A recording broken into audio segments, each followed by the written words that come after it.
यहाँ पर topic start करते हैं, how metal and non metals will react. अगर कोई एलिमेंट्स में से एक मेटल ले लो और एक नॉन मेटल ले लो, दोनों का रिएक्शन करवा के जो प्रोडक्ट बनता है, फाइन, ये दोनों में रिएक्शन कैसे हुआ। सोडियम एक मेटल है, क्लोरीन एक नॉन मेटल है, दोनों ने रिएक्शन करी और क्या प्रोडक्ट बनाया, NaCl यानी कि सोडियम क्लोराइड। तो ये दोनों ने किस टाइप से रिएक्ट किया, तो ये चीज को समझने के लिए दोनों को, मेटल्स एंड नॉन मेटल को एटॉमिक लेवल पर समझते हैं। कैसे, देखो बहुत ही सिंपल है। ये सोडियम है, ये क्लोरीन है, ये क्या है, ये मेटल है, ये नॉन मेटल है। मेटल नॉन मेटल्स क्या है, एलिमेंट्स हैं, राइट, ठीक है, एलिमेंट है। अब ये एलिमेंट जो होते हैं, जो मेटल्स होते हैं, इनके अंदर एटम्स प्रेजेंट होते हैं। ये हो गया एटम इसका, ये हो गया इसका atom. Based upon the number of atoms के हिसाब से इनको दिया जाता है क्या, एटॉमिक नंबर। तो यहाँ पर ये मैंने लिखे हुए हैं, ये कुछ नोबल गैस है, हीलियम का लिखा है, मेटल सोडियम मैग्नीशियम कैल्शियम के यहाँ एटॉमिक नंबर लिखे हैं, non metals nitrogen oxygen sulphur and chlorine के एटॉमिक नंबर लिखे हुए हैं। इतना क्लियर हो गया कि एटॉमिक नंबर क्या होता है, जितने एटम्स इसमें होते हैं। अब अगर हम एक एटम की बात करें तो इसके अंदर क्या प्रेजेंट होता है, न्यूक्लियस होता है, और इसके आसपास कौन मूव करता है, इलेक्ट्रॉन्स घूमते हैं। तो इलेक्ट्रॉन्स रैंडमली नहीं घूमते हैं, वो क्या करते हैं, ऑर्बिट्स के अंदर, शेल्स के अंदर घूमते हैं। तो इनको क्या बोला जाता है, शेल बोला जाता है। क्लियर। अब एक एटम के अंदर एक न्यूक्लियस होता है, तो उसके चारों तरफ में 4 शेल्स प्रेजेंट होते हैं। कितने होते हैं, 4 होते हैं। तो यहाँ पे हम नंबरिंग दे देते हैं। ये हो गया आपका 1, ये हो गया 2, और इसको मान लेते हैं 3, और इसको एक और बड़े को हम बना देते हैं क्या, 4। तो कितने शेल्स हो गए, 4 शेल्स हो गए। अब इन चारों शेल्स के हम नाम देते हैं, अंदर से बाहर की तरफ जाते हैं। ये पहले वाले शेल को बोलते हैं K, सेकंड को बोलते हैं L, थर्ड को बोलते हैं M, और फोर्थ को बोलते हैं N। तो यहाँ पर मैं लिख देती हूँ, ये जो भी मेटल्स या नॉन मेटल्स या एलिमेंट्स हम बोल सकते हैं, एलिमेंट्स हैं, इनके अंदर जो एटम्स प्रेजेंट हैं, एटम के अंदर जो शेल्स प्रेजेंट है वो 4 है, K है, L है, M है और N है, राइट। ये चारों शेल्स के अंदर कौन मूव कर रहा है, इलेक्ट्रॉन्स मूव कर रहे हैं। तो कितने इलेक्ट्रॉन्स मूव कर रहे हैं वो हम कैलकुलेट करेंगे अभी यहाँ पर। यहाँ तक समझ में आ गया। अब K, L, M, N shell के अंदर कितने इलेक्ट्रॉन्स हैं, इसके लिए एक फॉर्मूला है, उसका नाम होता है 2n²। यहाँ पे n जो होता है ये नंबर ऑफ शेल होता है। तो K हो गया 1 नंबर का, L हो गया 2 का, M हो गया 3 का एंड N हो गया 4 का। तो अगर मैं K का निकालना चाहूँ कि इसमें कितने इलेक्ट्रॉन्स आ सकते हैं, तो कैसे निकालूंगी मैं। सपोज ये K के लिए है 2, N की जगह 1², तो कितना आ गया यहाँ पे 2। तो K के पास में कितने इलेक्ट्रॉन्स आ सकते हैं, 2 इलेक्ट्रॉन्स K के शेल में घूम सकते हैं। कितने, ओनली 2 इलेक्ट्रॉन्स। बात करते हैं L की, तो यहाँ पे L का क्या हो जाएगा 2, N की जगह आ जाएगा 2, यहाँ पे स्क्वायर, तो ये कितना हो जाएगा आपका 8। क्लियर। तो L के पास में कितने इलेक्ट्रॉन्स आ सकते हैं, 8। एक एटम है किसी एलिमेंट का, उसके अंदर K शेल के अंदर 2 इलेक्ट्रॉन्स मूव हो सकते हैं, L शेल के अंदर 8 इलेक्ट्रॉन्स मूव हो सकते हैं। ठीक है। M जो है कौन से नंबर पे, 3rd नंबर पे है, तो यहाँ पे 2, 3 की पावर 2 हो जाएगा। तो ये कितना हो जाएगा 18। तो M के पास कितने हो सकते हैं, 18 हो सकते हैं, राइट। और N हो गया 4 नंबर का, तो यहाँ पे 2, उसकी पावर 4, उसकी पावर 2, तो ये हो जाएगा कितना 32।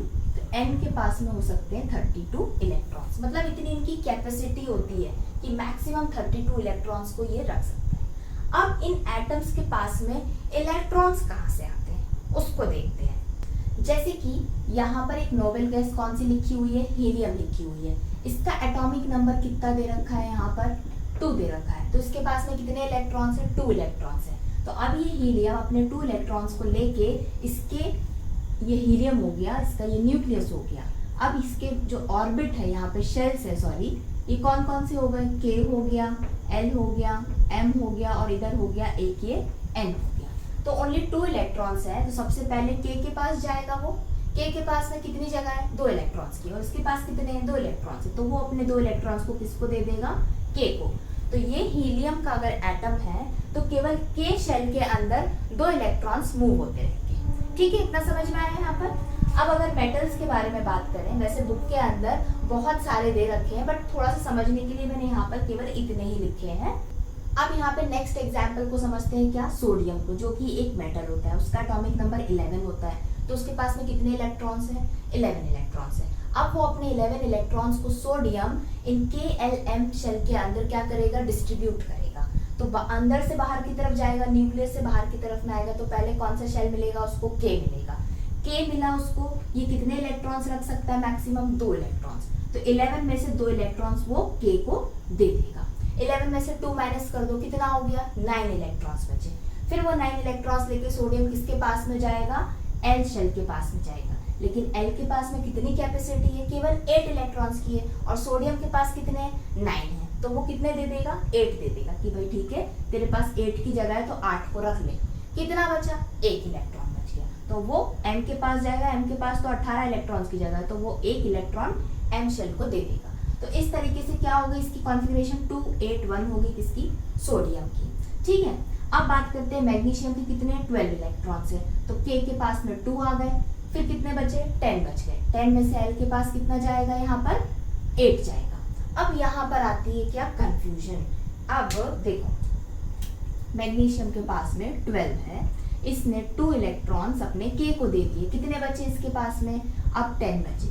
तो L के पास में कितनी जगह है? 8 की जगह है, तो यहाँ पर उसने 8 दे दिए, और कितने बचे? 2 बचे। तो फिर वो किसके पास में जाएगा? नेक्स्ट M के पास में जाएगा, और यहाँ पर 2 इलेक्ट्रॉन्स दे देगा। ठीक है, देन बात करते हैं किसकी? कैल्शियम की। यहाँ पे थोड़ा सा टिपिकल है समझने के लिए। कैसे? 20 इलेक्ट्रॉन्स हैं, K के पास में जाएगा तो 2 इलेक्ट्रॉन्स दे दिए। कितने बचे? 18 इलेक्ट्रॉन्स बचे। फिर वो 18 इलेक्ट्रॉन लेके L के पास में गया, उसमें से केवल 8 इलेक्ट्रॉन्स दे दिए 18 में से, तो यहाँ पर 8 दे दिए। कितने बचे? 10 बचे। अब 10 इलेक्ट्रॉन्स M के पास में जाएगा, तो यहाँ पर M को 10 इलेक्ट्रॉन्स ले लेना चाहिए, लेकिन ऐसा नहीं होता है। M केवल 8 इलेक्ट्रॉन्स लेता है, 10 नहीं लेता। क्यों नहीं लेता? उसके पास तो यहाँ पे 18 इलेक्ट्रॉन्स की जगह है, फिर भी वो 8 ले रहा है, 10 नहीं ले रहा है। क्योंकि एक रूल होता है जिसको बोलते हैं क्या? ऑक्टेट रूल, जो हर शेल को फॉलो करना पड़ता है। ठीक है, तो यहाँ पर K के पास तो 2 की ही जगह थी, तो वो 2 ही लेगा, लेकिन 8 के पास 8 की थी, तो वो 8 ले लेगा इलेक्ट्रॉन, अगर किसी के पास 8 है। M और N के पास 18 और 32 इलेक्ट्रॉन्स की जगह तो होती है, लेकिन वो कितने लेते हैं? ओनली 8 इलेक्ट्रॉन्स को लेते हैं, क्योंकि उन्हें फॉलो करना होता है क्या? Octet rule. तो ये रूल अगर फॉलो यहाँ पर करा जाता है, तो इसीलिए 2, 8, यहाँ पे 10 खत्म हो गए, फिर भी 10 इलेक्ट्रॉन्स बचे कैल्शियम के पास में, तो M को वो 10 इलेक्ट्रॉन्स नहीं देता, ओनली 8 देता है। तो फिर कितने बचे? 2 और बच गए, तो वो M के पास में चले जाते हैं 2। तो ये था थोड़ा सा इंपॉर्टेंट समझने के लिए। ठीक है, सेम उसी तरीके से नॉन मेटल्स होते हैं। इसका 7 हो गया, तो कितना आएगा यहाँ पे? 2, और इधर कितना बचा? 5। ठीक है, 8 हो गया, इधर हो गया 2, फिर कितना बचा? 6। तो ये L के पास में 6 इलेक्ट्रॉन्स हो गए। अब देखते हैं सल्फर को। सल्फर का कितना होता है? 16। तो यानी कि 2 दे देंगे हम K शेल को, बचे कितने? 14। 14 में से L के पास कितने जाएंगे? 8 जाएंगे, तो यहाँ पर आ गया 8, तो कितना बचा यहाँ पर? 6 इलेक्ट्रॉन्स। तो यहाँ पर आ गए ये 6 इलेक्ट्रॉन्स, तो 8 + 2 10 + 6 16 हो गया किसका? सल्फर का। अब बात करते हैं क्लोरीन की, जो काफी इंपॉर्टेंट है। क्लोरीन में क्या हो गया? 17 इलेक्ट्रॉन्स है, तो 2 चले गए किसके पास? K शेल के पास में। 17 में से 2 माइनस गया, 17 16 बचे 15। 15 में से L कितने ले लेगा? 8 ले लेगा, तो अभी टोटल कितने होगा? 2 + 8 10 हो गए। अब कितना बचा? 7 और बचे, तो यहाँ पर कितना हो जाएगा? 7 इलेक्ट्रॉन्स M के पास में पहुंच गए। अब क्या हो रहा है? यहाँ पर हमने इलेक्ट्रॉनिक कॉन्फ़िगरेशन सबकी लिख दी। अब बात करते हैं वैलेंस इलेक्ट्रॉन की। वैलेंस इलेक्ट्रॉन क्या होते हैं? देखो, यहाँ पे सारे एलिमेंट्स की इलेक्ट्रॉनिक कॉन्फ़िगरेशन लिख दी। तो जितने भी जो लास्ट में नंबर आ रहे हैं, हर मेटल, नॉन मेटल या नोबल गैस के, वो कोई ना कोई शेल के अंदर पड़े हुए हैं।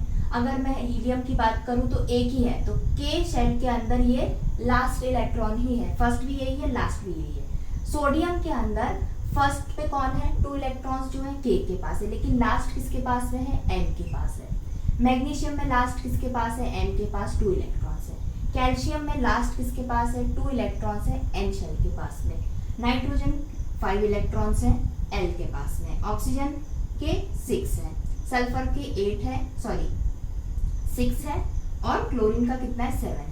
तो ये जो लास्ट इलेक्ट्रॉन्स होते हैं कोई भी एलिमेंट्स के इलेक्ट्रॉनिक कॉन्फ़िगरेशन होने के बाद में, उनको कहा जाता है क्या, वैलेंस इलेक्ट्रॉन। यही इलेक्ट्रॉन पार्टिसिपेट करते हैं किसमें, केमिकल रिएक्शन के अंदर। अब केमिकल रिएक्शन के अंदर ये कैसे काम करते हैं, सपोज आपकी बुक में जो एग्जाम्पल दे के रखा है, वो एक मेटल लिया और एक नॉन मेटल लिया, दोनों को रिएक्शन करा दिया। कौन सा मेटल लिया, सोडियम मेटल को ले लिया, ठीक है, यहाँ पे सोडियम मेटल ले लिया, और नॉन मेटल कौन सा लिया, क्लोरीन को नॉन मेटल ले लिया। तो सोडियम जो मेटल है उसका वैलेंस इलेक्ट्रॉन कितना है, ओनली 1 इलेक्ट्रॉन है, ठीक है। तो इसके ऊपर मैं क्या लिख देती हूँ, यहाँ पर एक मैंने बना दिया, ये 1 वैलेंस इलेक्ट्रॉन सोडियम का हो गया, राइट। जो क्लोरीन है उसका कितना वैलेंस इलेक्ट्रॉन है, 7 वैलेंस इलेक्ट्रॉन है। तो यहाँ पर मैं बना देती हूँ 1 2 3 4 5 6 7 हो गए। क्लियर, यहाँ तक समझ में आ गया। अब क्या होता है, जो एलिमेंट्स होते हैं, या मेटल हो या नॉन मेटल हो, जब उनके पास में वैलेंस इलेक्ट्रॉन 8 होता है, कितना होता है, 8 वैलेंस इलेक्ट्रॉन होता है, तो वो एलिमेंट स्टेबल कहलाता है। इसमें से कोई भी ले लो एलिमेंट, हीलियम ले लो, सोडियम ले लो, नाइट्रोजन ले लो, जब इनकी कॉन्फ़िगरेशन वैलेंस इलेक्ट्रॉन की आउटर मोस्ट शेल की 8 नंबर आ जाएगा इलेक्ट्रॉन का, तो ये स्टेबल हो जाएंगे। स्टेबल होना यानी कि तब वो किसी और के साथ में रिएक्ट नहीं करेंगे।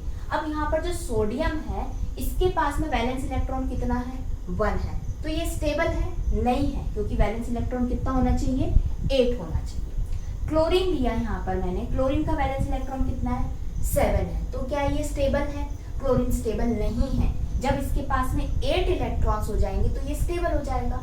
तो अब ये जितने मेटल्स और नॉन मेटल्स हैं, ये कैसे स्टेबल होंगे, सबके पास 8 इलेक्ट्रॉन भी हैं, लेकिन एक्स्ट्रा में किसी के पास 1, किसी के पास 2 भी है। तो क्या करते हैं, अगर मैं एक सोडियम की बात करूं, ये सोडियम है, इसका 11 इलेक्ट्रॉन्स के नंबर है, लास्ट में इसके पास 1 है, लेकिन ये चाह रहा है कि मेरे पास में लास्ट में क्या बचे, 8 इलेक्ट्रॉन्स बचे वैलेंस इलेक्ट्रॉन, तो वो स्टेबल हो जाएगा। तो वो क्या करेगा, इस 1 को क्या कर सकता है, दे सकता है, डोनेट कर सकता है। क्लियर। अब यहाँ पर जो मैग्नीशियम है वो भी अपने 2 इलेक्ट्रॉन्स को दे देगा, तो कितना बचा, 8 बचा, वो स्टेबल हो जाएगा। सेम उसी तरीके से कैल्शियम है, यहाँ पर भी उसके पास लास्ट में 2 है, वो 2 को डोनेट कर दो तो 8 बचेगा, तो वो कैसा हो जाएगा, स्टेबल हो जाएगा, ठीक है। तो यहाँ पर तो बात आ गई डोनेशन की, कि इन्होंने डोनेट कर सकते हैं क्योंकि इनके पास ऑलरेडी 8 इलेक्ट्रॉन्स कोई ना कोई शेल के अंदर प्रेजेंट है, ठीक। अब बात करते हैं नाइट्रोजन की। नाइट्रोजन के पास में लास्ट में कितना है, 5 है। अगर ये 5 दे देगा तो उसके पास क्या बचा, केवल 2 इलेक्ट्रॉन्स, तो क्या स्टेबल हो पाएगा कभी, नहीं।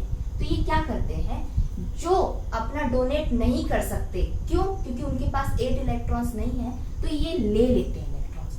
5 + 2 7 है, अगर ये यहाँ पर 1 इलेक्ट्रॉन और ले ले तो कितना हो जाएगा, यहाँ पर नाइट्रोजन पूरे यहाँ पर 8 हो जाएंगे, तो ये स्टेबल हो जाएगा। उसी तरीके से ऑक्सीजन है, इसके पास कितने, 8 है, तो ये स्टेबल है, अभी यहाँ पे जरूरत नहीं है, लेकिन स्टेबल कैसे हो गया, अभी नहीं हुआ। अब यहाँ पर ये ऑक्सीजन है, ऑक्सीजन का इलेक्ट्रॉन्स तो 8 है, लेकिन वैलेंस इलेक्ट्रॉन कितने हैं, यहाँ पर 6 है, लास्ट में क्या आ रहा है, 6 आ रहा है, यहाँ पर 8 होना चाहिए, तो ये भी 2 इलेक्ट्रॉन्स अगर ले लेगा तो 6 + 2 कितना हो जाएगा, 8 इलेक्ट्रॉन वैलेंस हो जाएंगे, तो क्या हो जाएगा, वो स्टेबल हो जाएगा।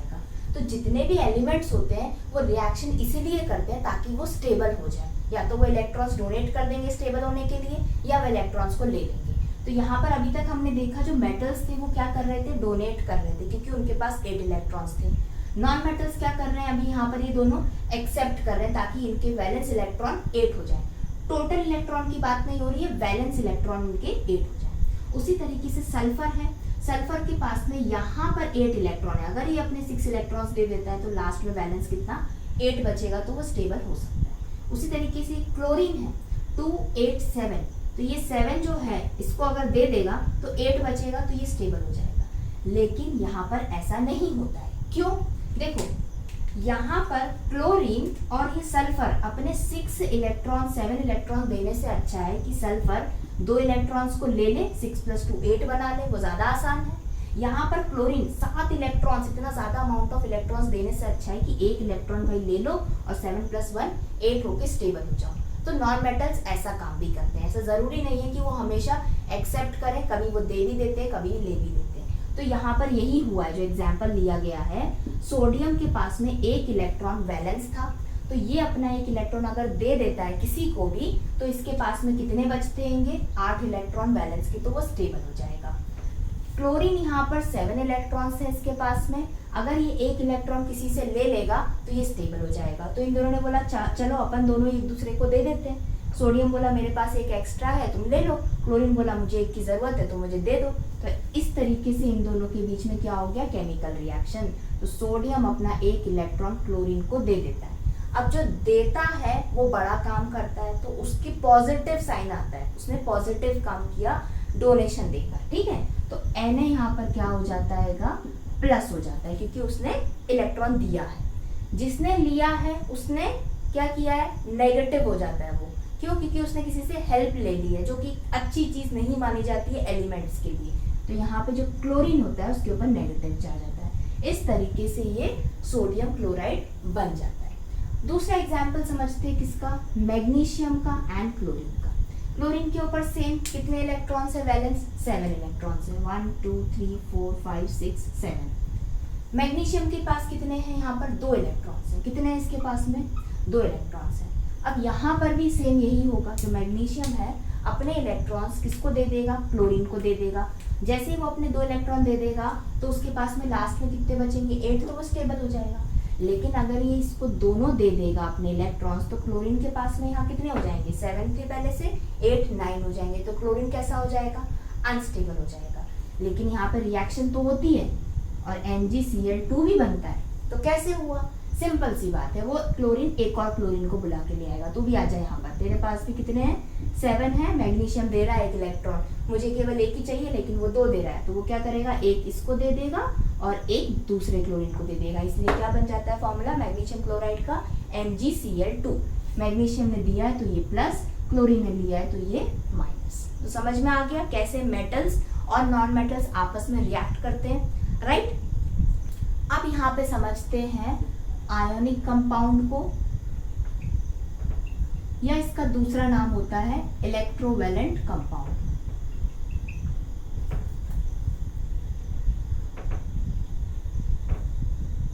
ये कौन से कंपाउंड्स होते हैं, कंपाउंड मतलब इतना तो समझ में आ गया होगा, 2 एलिमेंट से मिलके जो बनता है वो कंपाउंड कहलाता है, राइट। उसके अंदर एक एलिमेंट प्रेजेंट नहीं होता है। तो आयनिक कंपाउंड या इलेक्ट्रोवैलेंट कंपाउंड ऐसे कंपाउंड्स होते हैं जो फॉर्म होते हैं when transfer of electrons takes place from metal to non metal. अगर एक मेटल से दूसरे नॉन मेटल के ऊपर ट्रांसफर ऑफ इलेक्ट्रॉन हो जाता है तो जो भी यहाँ कंपाउंड फॉर्म होते हैं उनको आयनिक कंपाउंड बोलते हैं, ठीक है भाई। अब यहाँ पे उसकी होती है प्रॉपर्टीज। जो आयनिक कंपाउंड होता है उसकी पहली प्रॉपर्टी ये होती है, ये बहुत ज्यादा हार्ड होते हैं एंड ब्रिटल होते हैं, कड़क होते हैं, ठीक। दूसरा हार्ड है, ब्रिटल है, तो अगर आप इनको मेल्ट करने की सोचोगे, इनका स्टेट चेंज करोगे, सॉलिड से आप इनको लिक्विड फॉर्म में करने की सोचोगे तो बहुत ज्यादा हाई टेम्परेचर देना पड़ेगा। इसलिए इनका boiling point and melting point कैसा होता है, वेरी हाई होता है, ठीक है। अब जो आयनिक कंपाउंड्स होते हैं ये सॉल्युबल इन वाटर होते हैं, पानी के अंदर ये घुल जाते हैं, बट केरोसिन के अंदर या ऑयल के अंदर ये सॉल्युबल नहीं होते, ठीक। और लास्ट पॉइंट इनका ये है, दे कैन कंडक्ट इलेक्ट्रिसिटी।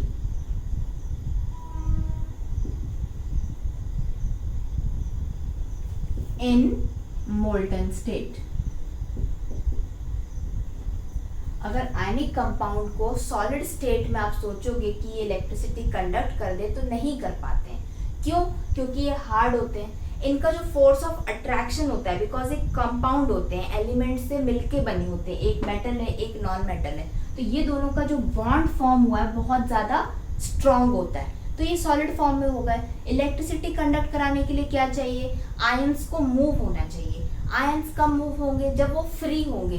तो जब स्ट्रॉन्ग बॉन्ड होता है, सॉलिड रिजिड स्ट्रक्चर होता है, तो आयंस मूव नहीं कर सकते। इसीलिए जब ये आयनिक कंपाउंड को मेल्ट कर दिया जाता है, इनका स्टेट सॉलिड से लिक्विड कर दिया जाता है, तो क्या होता है, इनके आयंस फ्री हो जाते हैं। मूव हो जाते हैं, मूव कर सकते हैं इलेक्ट्रोलाइट के अंदर। जैसे ही वो मूव करेंगे तो वो इलेक्ट्रिसिटी कंडक्ट कराने में हेल्प कर सकते हैं। तो आयनिक कंपाउंड इलेक्ट्रिसिटी कंडक्ट करते हैं, लेकिन लिक्विड स्टेट में या मोल्टेन स्टेट।